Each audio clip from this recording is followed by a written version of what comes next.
ದ್ರೌಪದಿಯ ವಸ್ತ್ರಾಪರಣ ಈ ಕಥೆಯನ್ನು ನೀವೆಲ್ಲರೂ ಕೇಳಿದ್ದೀರ.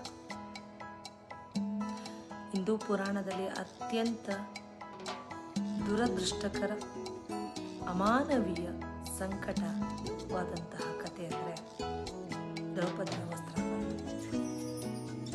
ಆ ಸಂದರ್ಭದಲ್ಲಿ ದ್ರೌಪದಿ ತನ್ನ ಸಹಾಯಕ್ಕಾಗಿ ಮೊದಲು ಎದುರು ನೋಡಿದ್ದು ತನ್ನ 5 ಗಂಡಂದಿರನ್ನ. ಯಾವಾಗ ತನ್ನ ಗಂಡಂದಿರು ತನಗೆ ಸಹಾಯ ಮಾಡೋದಕ್ಕೆ ಸಾಧ್ಯ ಇಲ್ಲ ಅಂತ ಗೊತ್ತಾಯಿತೋ ಹಾಗಾಗಿ ಶ್ರೀಕೃಷ್ಣನ ಮೊರೆ ಹೋಗ್ತಾಳೆ.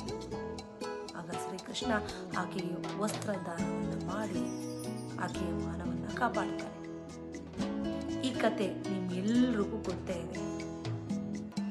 ತದನಂತರ ದ್ರೌಪದಿ ಯಾವಾಗ ಅವಮಾನ, ಸಂಕಟ, ನೋವು, ನಿರಾಶೆ, ಹತಾಶೆಯಿಂದ ಓಡೋಡಿ ಶ್ರೀಕೃಷ್ಣನಲ್ಲಿಗೆ ಬರ್ತಾಳೆ. ಕೃಷ್ಣನನ್ನ ಕೇಳ್ತಾಳೆ, ಕೃಷ್ಣ, ಎಂದೋ ಒಂದು ದಿನ ನೀನು ಕೈಯನ್ನು ಕುಯ್ಕೊಂಡೆ, ರಕ್ತ ಬರ್ತಾ ಇತ್ತು ಅಂತ ಹೇಳಿ ನಾನು ನನ್ನ ಬಟ್ಟೆನ ಹರಿದು ನಿನ್ನ ಕೈಗೆ ಕಟ್ತೆ. ಆ ಋಣ ತೀರಿಸೋದಕ್ಕೋಸ್ಕರ ನೀನು ಇವತ್ತು ಈ ಅವಮಾನದಿಂದ ನನ್ನನ್ನು ಪಾರು ಮಾಡಿದೀಯಾ. ತನ್ನ ಗಂಡಂದಿರೇ ಮಾಡದೆ ಇರುವಂಥ ಕೆಲಸವನ್ನು ನೀನು ಮಾಡಿದೀಯಾ ಅಂತ. ಆಗ ಕೃಷ್ಣ ಹೇಳ್ತಾನೆ, ಖಂಡಿತವಾಗಿಯೂ ಇಲ್ಲ ಸಖಿ, ಇದು ನನ್ನ ಫಲ ಅಲ್ಲ. ನೀನೇನು ಕೊಟ್ಟಿರುವೆಯೋ ಅದು ನಿನಗೆ ವಾಪಸ್ ಬಂದಿದೆ ಅಂತ. ಆಶ್ಚರ್ಯಚಕಿತಳಾದಂತಹ ದ್ರೌಪದಿ ಕೇಳ್ತಾಳೆ, ಅಲ್ಲ ಶ್ರೀಕೃಷ್ಣ, ನನ್ನ ಜೀವಮಾನದಲ್ಲಿ ನಾನು ಎಷ್ಟೋ ಬಟ್ಟೆಗಳನ್ನು ದಾನವಾಗಿ ಕೊಟ್ಟಿದ್ದೇನೆ. ಇಂತಹ ಸಂದರ್ಭದಲ್ಲಿ ನನಗೆ ಸಹಾಯ ಮಾಡುವಂತಹ ದಾನ ಯಾವುದಿರಬಹುದು ಅಂತ. ಆಗ ಶ್ರೀಕೃಷ್ಣ ದ್ರೌಪದಿಗೆ ನೆನಪನ್ನು ಮಾಡಿಕೊಡ್ತಾನೆ, ನಿನ್ನ ಬಾಲ್ಯದ ದಿನಗಳನ್ನು ನೆನಪು ಮಾಡಿಕೋ ಸಖಿ ಅಂತ.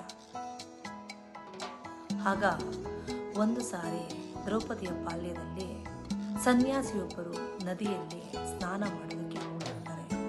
ತಮ್ಮ ಬಟ್ಟೆಗಳನ್ನು ನದಿಯ ತಟದಲ್ಲಿ ಇರಿಸಿ ಹೋಗಿರ್ತಾರೆ. ಜೋರಾಗಿ ಗಾಳಿ ಬಂದುದರ ಪರಿಣಾಮವಾಗಿ ಸನ್ಯಾಸಿಯ ಬಟ್ಟೆಗಳೆಲ್ಲವೂ ತೂರಿಕೊಂಡು ನದಿಯಲ್ಲಿ ಕೊಚ್ಚಿಕೊಂಡು ಹೊರಟೋಗುತ್ತದೆ.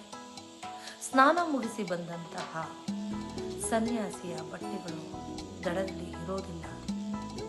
ಬೆತ್ತಲೆಯಾಗಿ ಆತನನ್ನು ನೋಡಿದ ಎಲ್ಲ ಜನರು ನಗೆಪಾಟಲು ಮಾಡ್ತಾರೆ, ಅವಮಾನ ಮಾಡ್ತಾರೆ, ನಿಕೃಷ್ಟವಾಗಿ ನೋಡ್ತಾರೆ. ಈ ಅವಮಾನದಿಂದ ತುಂಬ ಜರ್ಜರಿತರಾದಂತಹ ಸನ್ಯಾಸಿಗಳು ಮತ್ತೆ ವಾಪಸ್ ಓಡೋಗಿ ನದಿಯಲ್ಲಿ ಮುಳುಗಿ ಅಡಗಿ ಕುತ್ಕೊಂಡ್ಬಿಡ್ತಾರೆ.